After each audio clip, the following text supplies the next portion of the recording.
Hello friends, welcome to the video on the topic of the pituitary gland. ये video जो मैं आपके लिए लेकर आई हूँ, it will be of help to first year students also in their physiology and also for third year students.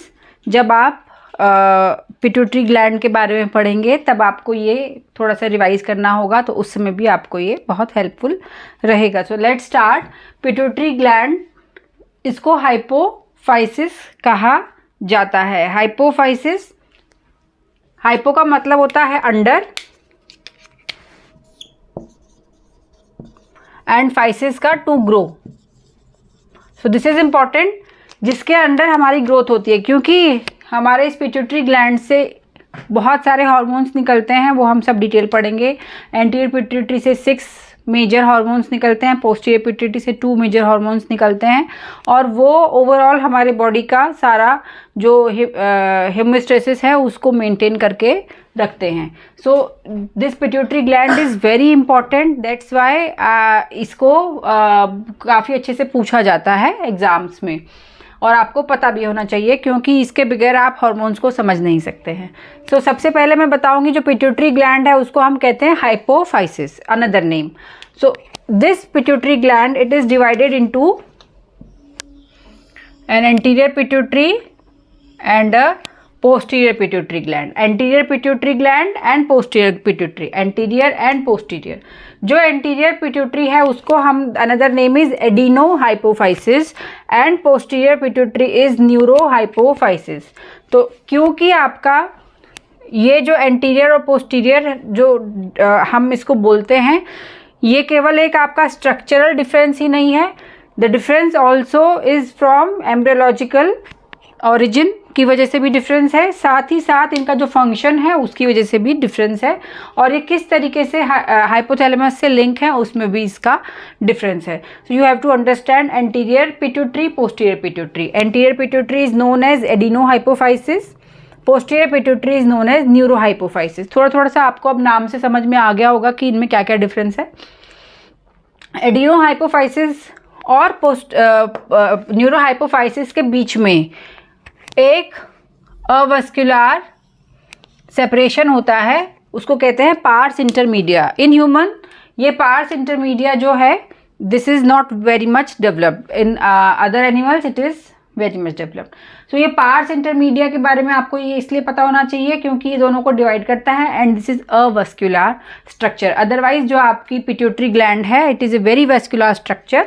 दोनों को बीच में एक avascular structure pars intermedia separate करता है। So this can be asked in your MCQ और in your viva also.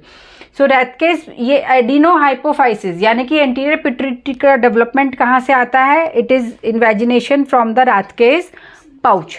So this is a MCQ question.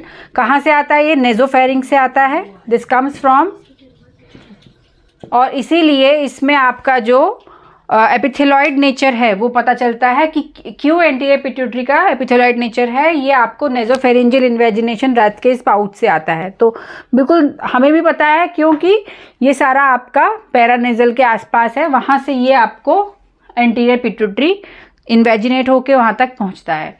Detail आपको embryology में मिलेगी।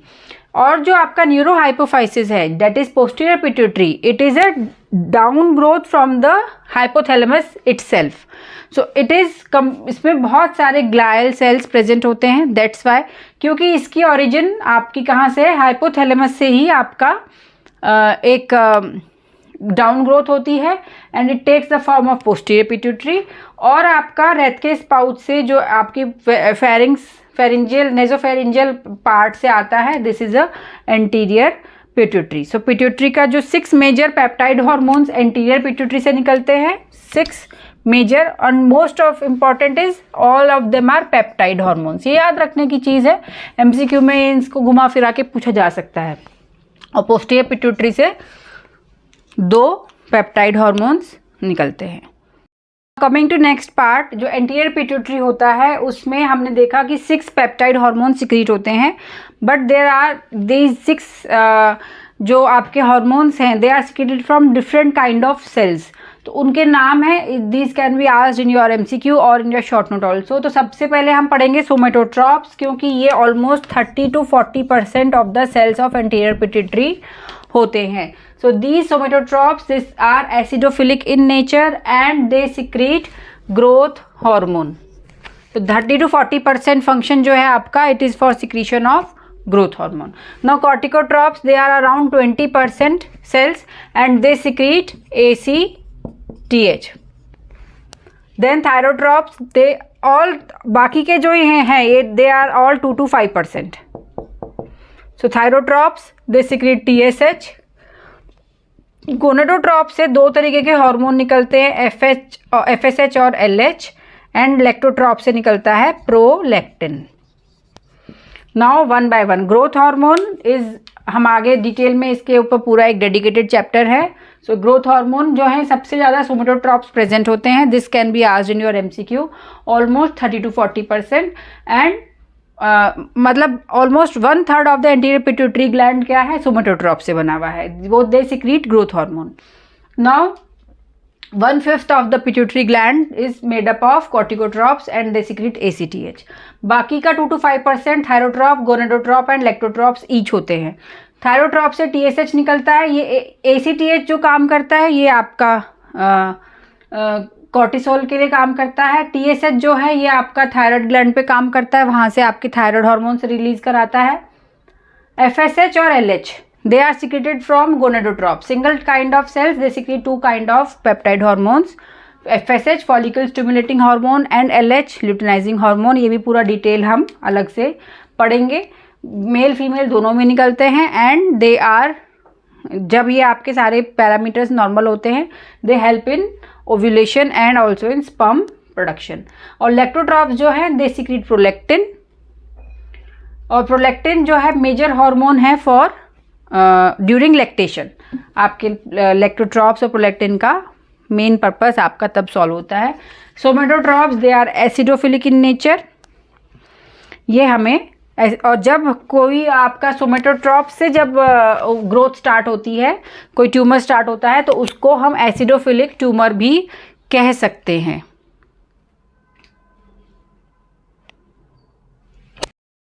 Now next part which is important in your theory exam also, it can be asked as a short note.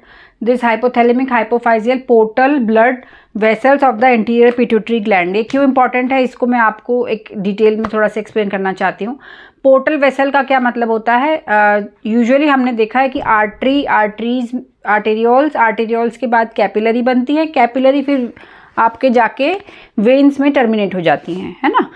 लेकिन कभी कभी ऐसे system होते हैं कि कैपिलरीज जो हैं वो जब मिलती हैं तो they again give rise to arteries, और फिर वो दूसरे ऑर्गन को सप्लाई करती है और वहाँ से फिर वो जाके आपके वेन्स में कन्वर्ट होती है। तो ये इम्पॉर्टेंट पार्ट है, दिस इज़ पोर्टल, क्योंकि बॉडी में 2-3 जगह इस पोर्टल सिस्टम को इम्पोर्टेंस दिया गया है। एक तो आपका गैस्ट्रोइंटेस्टाइनल ट्रैक्ट का है, वो डिटेल में आप जब पढ़ेंगे पता चलेगा। दूसरा आपका इसमें है ये हाइपोथैलेमस और एंटीरियर पिट्यूटरी के बीच में। क्यों? क्योंकि हाइपोथैलेमस से जो है वो हार्मोन रिलीजिंग हार्मोन सिक्रीट होते हैं, जो उनकी नर्व एंडिंग्स हैं। नर्व एंडिंग्स इसमें जो हाइपोथैलेमस में जो आपकी मीडियन एमिनेंस में आके टर्मिनेट होती हैं, उसमें क्या खासियत है कि वहाँ से ये हार्मोन रिलीजिंग हार्मोन उस नर्व एंडिंग पे रिलीज होते हैं। फिर ये हार्मोन रिलीजिंग हार्मोन जो हैं ये आपकी जो कैपिलरीज जा रही है मीडियन एमिनेंस के पास से, उनमें तुरंत एब्जॉर्ब हो जाते हैं। जब ये कैपिलरीज फिर मीडियन एमिनेंस से बाहर सरफेस पे आएंगी,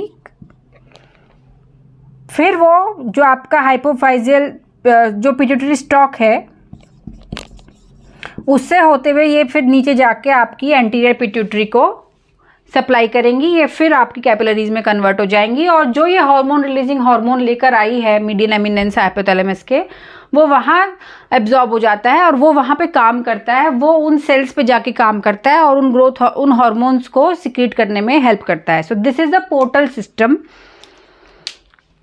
और मीडियन जो हाइपोथैलेमस एंटीरियर पिट्यूटरी में है, this is not in posterior pituitary. Posterior pituitary में क्या होता है, डायरेक्ट जो न्यूरल टिश्यू है हाइपोथैलेमस का, क्योंकि हमने देखा है एम्ब्रियोलॉजिकली उसकी ग्रोथ कहाँ से हुई है, it is a down growth from the hypothalamus itself.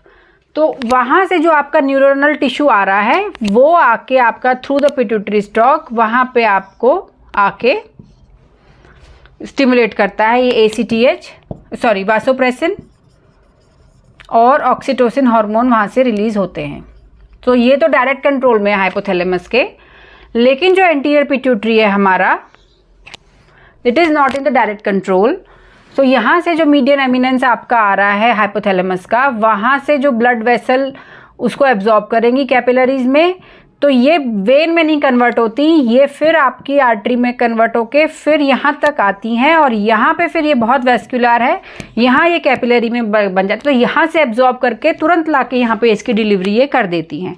तो this is the portal vessel. And median eminence जो है, अगर आपसे कोई क्वेश्चन पूछा जाता है इन MCQ कि what is the functional link between hypothalamus and anterior pituitary, it is the median eminence of the hypothalamus. वो आपका फंक्शनल लिंक है। फंक्शनल क्यों? क्योंकि because of this portal system. Functional link किस वजह से है? Because of this portal system. And it is not a direct link, it is a functional link. वहाँ से जो आपको मैसेज आ रहा है वो हार्मोन रिलीजिंग हार्मोन्स का, वो वहाँ ले आता है through this portal system. So this portal system of hypothalamic hypophyseal, hypophyseal क्योंकि पिट्यूटरी को हम क्या कहते हैं? हाइपोफाइसिस। तो hypothalamic hypophyseal portal blood vessel जो है ये very because of this the growth, जो हार्मोन रिलीजिंग हार्मोन्स हैं, there are various hormone releasing hormones. जैसे कि आपका ग्रोथ हार्मोन रिलीजिंग हार्मोन है, ये आके आपका एसिडोफिल्स पे काम करता है और वहाँ से आपका ग्रोथ हार्मोन रिलीज होता है। और एक ग्रोथ हार्मोन इनिबिशन हार्मोन भी होता है, वो भी इस पे हेल्प करता है। देन आपका क्या है? कॉर्टिकोट्रोपिक रिलीजिंग हार्मोन, ये आपका कॉर्टिकोट्रोप्स पे काम करता है, ACTH सिक्रीट कराता है। देन थायरोट्रोपिन रिलीजिंग हार्मोन, ये आपका थायरोट्रॉप्स पे काम करेगा और TSH सिक्रीट कराता है। Then gonadotropin releasing hormone, it acts on gonadotrophs for FSH and LH। ये तो सारे के सारे आपके जो हैं ये स्टिमुलेटरी कंट्रोल में हैं, stimulatory control of the hypothalamus. वहाँ से ये हार्मोन रिलीजिंग हार्मोन आएगा और ये रिलीज करवाएगा, तो ये बढ़ेगा तो ये भी बढ़ेगा। But in case of prolactin केवल उसका ही उल्टा है। प्रोलैक्टिन जो है वो इनहिबिटरी कंट्रोल में है and this can be asked in your MCQ, क्योंकि ये एक अलग चीज़ है और पता होनी चाहिए कि क्यों है, और ट्रीटमेंट भी उसका उसी के ऊपर डिपेंड होता है। इनहिबिटरी कंट्रोल में है। डोपामिन जो है, now it has been identified कि dopamine is the prolactin inhibitory hormone, जिसे हम कहते थे प्रोलैक्टिन इनहिबिटरी फैक्टर कह लो, दैट इज डोपामिन। तो डोपामिन हाइपोथैलेमस से थ्रू दिस पोर्टल वेसल आपका एंटीरियर पिट्यूटरी पे आ रहा है, और जब ये डोपामिन बढ़ता है it inhibits the release of prolactin, so it is under the inhibitory control. इसीलिए पिछले वीडियो में मैंने आपको जब बताया था कि अगर नॉन फंक्शनिंग मैक्रो एडिनोमा भी है आपका पिट्यूटरी का, एंटीरियर पिट्यूटरी का, और वो आपका अगर सपोज इस स्टॉक को कंप्रेस कर रहा है, तो आपका क्योंकि डोपामिन इनहिबिटरी कंट्रोल के लिए जो आ रहा है डोपामिन वहाँ से वो नहीं आएगा और इसलिए प्रोलैक्टिन बढ़ जाएगा। तो ये एक रीज़न था, और यही रीज़न है कि in cases of macro adenomas why there is anterior hypopituitarism, क्योंकि ये जो रिलीजिंग हार्मोन्स हैं वो भी नहीं पहुंच पाएंगे because of the compression of the stock, pituitary stock, और जब ये पहुंचेंगे नहीं तो ये भी वहाँ से फिर लिबरेट नहीं होंगे। तो ये आपको बहुत इम्पॉर्टेंट एक समझने वाली बात है। So this is the thing that is asked very frequently in your exam, and this prolactin is under inhibitory control, और जो इनहिबिटरी फैक्टर आता है that is nothing else but dopamine. इसीलिए जब प्रोलैक्टिन लेवल बढ़ता है उसे कम करने के लिए हम डोपामिन एगोनिस्ट देते हैं। So this is one of the favourite questions of examiners. One more thing कि जो भी हमारे ये सिक्रीट होते हैं hormones, they are all peptide hormones, और ये कितने कितने अमीनो एसिड से बने हैं ये भी आपको याद रखना है। प्रोलैक्टिन जो है वो 198 अमीनो एसिड से बना है and it is a single chain. Single chain जो आपका ग्रोथ हार्मोन है ACTH है और प्रोलैक्टिन है, they are all single chain polypeptide. And जो आपका दिस TSH एंड FSH और LH ये दे आर डबल चेन, इसमें अल्फा और बीटा चेन होती है। Now one more thing, prolactin के बारे में अगर हम डिटेल करेंगे तो prolactin is important for lactation. इसका पूरा जो लैक्टेशन में जो रोल है और जो इजेक्शन रिफ्लेक्स हैं ये सब कुछ मैंने पहले एक वीडियो में बना रखा है, आप थ्रू प्लेलिस्ट उसमें से जाके देख सकते हैं। Now prolactin hormone physiologically during pregnancy कितने वीक से बढ़ना शुरू होता है? It start increasing in 5th week. After delivery prolactin आपका it comes back to pre pregnancy level, but because of the suckling जो आपके रिफ्लेक्स जाते हैं there is a almost 20-fold surge बढ़ता है ये, और दिस जो ये बढ़ता है फिर नॉर्मल लेवल पे आ जाता है। This is the thing that maintains lactation. इसलिए अगर आप 5-7 डेज लैक्टेशन अगर बंद कर देंगे, सपोर्ट देंगे, टाइट ब्रेस्ट सपोर्ट देंगे, तो लैक्टेशन धीरे धीरे रुक जाता है। तो ये इंपॉर्टेंट है। ड्यूरिंग लैक्टेशन वो कंटिन्यूस एक लेवल पे अप नहीं रहता है, देयर इज़ अ फ्लक्चुएशन। जब आपकी सकलिंग स्टार्ट होती है तब आपका वो बढ़ना शुरू हो जाता है प्रोलैक्टिन लेवल। कितने घंटे में? सकलिंग स्टार्ट करने के 1 आवर पे उसकी पीक होती है, और वो इसलिए मेंटेन रखता है फिर लैक्टेशन को। सकलिंग स्टार्ट करने के 1 आवर पे प्रोलैक्टिन की पीक आती है। This is it is almost up to 10 to 20-fold rise जो होता है। And what more important, dopamine जो है it is the inhibitory, under the inhibitory control of dopamine which is secreted from the hypothalamus. This is also very much important.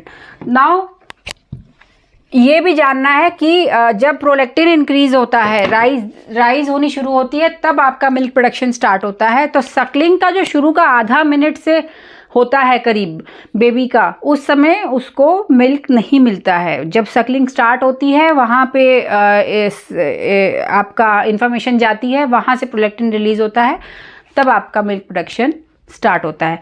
और oxytocin जो है that is from the posterior pituitary, it is important for the milk ejection reflex. उसके बारे में भी detail मैंने आपको पहले वीडियो बना रखा है, वहाँ से आप उसकी डिटेल देख सकते हैं इन प्लेलिस्ट ऑफ प्यूरपेरियम। सो कितना प्रेशर से जब ऑक्सीटोसिन की वजह से मायोएपिथेलियल सेल्स कॉन्ट्रैक्ट करते हैं तो वो मिल्क को आगे पुश करता है। तो उसमें that is 10 to 20 millimetres of mercury जो प्रेशर होता है, उतना प्रेशर में वो मिल्क आपके डक्ट से बाहर आता है। So this is also an MCQ question. So इस वीडियो में मैंने प्रोलैक्टिन की यूजुअली जो मेन फिजियोलॉजी पार्ट है वो कवर किया है, एंटीरियर पिट्यूटरी का, जो कि एक बहुत ही इम्पॉर्टेंट ऑर्गन है हमारी बॉडी में for normal functioning of each and other body organ. This pituitary is very important and knowledge of this pituitary is important to all the medical students as well. अगर आपको हमारा ये video पसंद आया है तो प्लीज़ हमारे वीडियो को लाइक करें, अपने फ्रेंड्स में शेयर करें और हमारे चैनल को सब्सक्राइब ज़रूर करें।